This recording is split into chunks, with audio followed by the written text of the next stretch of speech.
हमारे चारों ओर दुनिया आप देखें तो लगातार बदल रही है। कुछ परिवर्तन छोटे हैं तो कुछ बड़े। हाँ बिल्कुल। आज हम इन्हीं बदलावों को गहराई से जानेंगे, खास तौर पर भौतिक और रासायनिक परिवर्तनों को समझने के लिए। अच्छा, हमारे पास कक्षा 7 की एक अध्ययन सामग्री है जो इन आप कह सकते हैं बुनियादी बातों को सामने रखती है। लेकिन सवाल ये है कि क्या हम इन रोजमर्रा के बदलावों को सिर्फ ऊपर ऊपर से जानते हैं या इनके पीछे का जो विज्ञान है उसे वाकई समझते हैं। सही बात है। चलिए इस सामग्री के बदले इन बदलावों को थोड़ी गहराई से जानते हैं। बिल्कुल, और ये समझना बिल्कुल दिलचस्प है कि कैसे कोई चीज, कोई पदार्थ अपना रूप बदलता है। हाँ, शुरुआत करते हैं भौतिक परिवर्तन से। जैसा कि स्रोत में लिखा है, ये वो बदला जब पदार्थ का बाहरी रूप, मतलब जैसे आकार, साइज, अवस्था, ठोस, तरल, गैस, वो तो बदल जाता है। अच्छा, लेकिन उसकी अंदरूनी बनावट, यानी वो किस चीज से बना है, वो नहीं बदलती। उसकी जो केमिकल पहचान है वो वही रहती है। हाँ। जैसे वो उदाहरण दिया है ना, पाठ में बर्फ पिघलकर पानी बन गई या पानी उबलकर भाप बन गया। बिल्कुल। है तो तीनों स्रोतों में एक्सट्रूड या फिर कागज को फाड़ना या मोड़ना, हाँ। कागज के टुकड़े हो गए या मुड़ गए। क्या ये बदलाव हमेशा आसानी से वापस मतलब पलटे जा सकते? देखिए, ये एक जरूरी पॉइंट है। पाठ कहता है कि भौतिक परिवर्तन अक्सर उत्क्रमणीय होते हैं, रिवर्सिबल। हाँ, अक्सर। जिसे पानी को ठंडा करके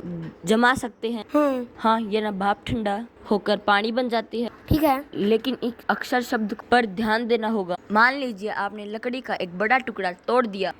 भौतिक परिवर्तन तो है, लकड़ी तो लकड़ी ही रही, पर उसे वापस जोड़ना व्यावहारिक रूप से संभव नहीं है। हाँ, ये बात तो। भले ही लकड़ी की रासायनिक बनावट ना हो, पर ये उत्क्रमणीयता एक आम लक्षण जरूर है, पर हमेशा 100% ही लागू हो ऐसा भी नहीं है। अच्छा, तो मतलब पहचान वही रहती है, बस रूप बदलता है और अक्सर इसे पलटा जा सकता है। जी। ठीक है जी।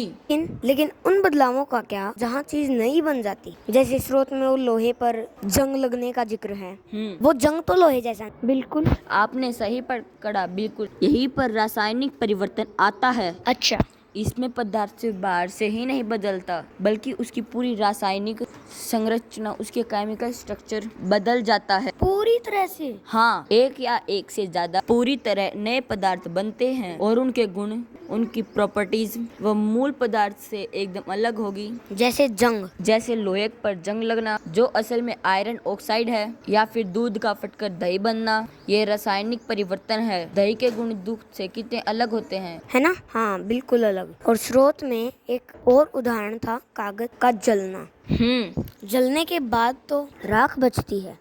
वो ना तो कागज जैसी दिखती है, ना उसके गुण कागज जैसे हैं। यहाँ तो मतलब पहचान ही पूरी बदल गई है। सही कहा। और इस राख से वापस कागज बनाना, ये तो नामुमकिन सा लगता है। बिल्कुल सही। भौतिक परिवर्तनों के बाद रासायनिक परिवर्तन आमतौर पर अमुत्करणीय होते हैं, इरिवर्सिबल, यानी इन्हें पलटा नहीं जा सकता। मतलब जो नया पदार्थ बन गया, उससे वापस वो पहले वाला पदार्थ आसानी से हासिल नहीं किया जा सकता। जले हुए कागज की राख से कागज, जंग लगे लोहे से बिना किसी खास प्रक्रिया के लोहा वापस पाना, वो संभव नहीं होता। क्यों? ऐसा क्यों? ऐसा इसलिए क्योंकि इसमें परमाणुओं के बीच के जो बंधन होते हैं वो टूटते हैं और इससे नए अणु, नए मॉलिक्यूल्स बनते हैं। अच्छा, तो मैं अगर इसे समेटूं तो भौतिक परिवर्तन मतलब एक तरह का मेकओवर जैसा। बिल्कुल, बाहर का रूप बदला, अंदर से चीज वही है। हाँ, कह सकते हैं। और रासायनिक परिवर्तन मतलब ट्रांसफॉर्मेशन, उससे ही कुछ नया बन गया, मतलब नया नजरिया। ठीक रहेगा? हाँ, ये समझने का एक अच्छा तरीका है। बिल्कुल। ये सिर्फ किताबी नहीं, हमारे रोजमर्रा की जिंदगी लगभग हर प्रक्रिया में यही दिखाते हैं। जैसे